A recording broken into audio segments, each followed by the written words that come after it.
Okay, well this is our cell. We've got the bottom bunk here, a top bunk up here. So one prisoner, and that's sort of our allocated area. Which one are you? I'm up the top at the moment. My cellmate's down the bottom.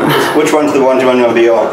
It doesn't bother me really. We sort of take alternatives, so we go month by month, just to keep everything nice and fair as such. In our prisons we have two types of accommodation, single cells and double cells. But before we place a prisoner in a double cell, our staff will carry out something we call a SACRA, which stands for Shared Accommodation Cell Risk Assessment. In order to do that, staff will consider a wide range of information, including such things as security classification, offending history, mental health issues, and other special needs. All of these things, plus more, will be taken into account before we put a prisoner into a double cell with another prisoner, and that's to ensure that we can manage the risks that they may pose to each other.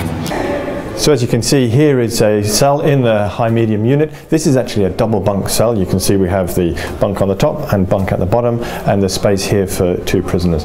So this is actually an active cell at the moment. This is actually occupied by two people. As you can see, we have the bench, the television, they have a light in here, and just in front of me you have the shower area and the ablution area. Again, a large window for natural light.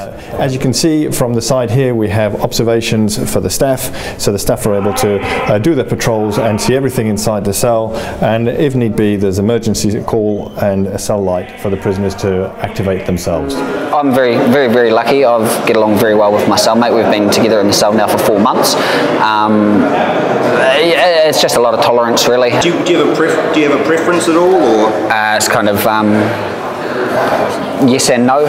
It's nice being on your own because you have a little bit of peace and privacy. At the same time though, it's nice having somebody to talk with, somebody to keep you entertained, somebody to sort of help the time pass. So in some ways it's a positive thing, in some ways it's a negative thing. You're double bunked, right? Yeah. So tell me about double bunking. What's it actually like? It's sort of like there are pros and cons to it. So what are the pros? The pros are, you know, you got somebody to talk to after hours. It sort of builds a stronger constitution in you for people skills sort of thing. So yeah.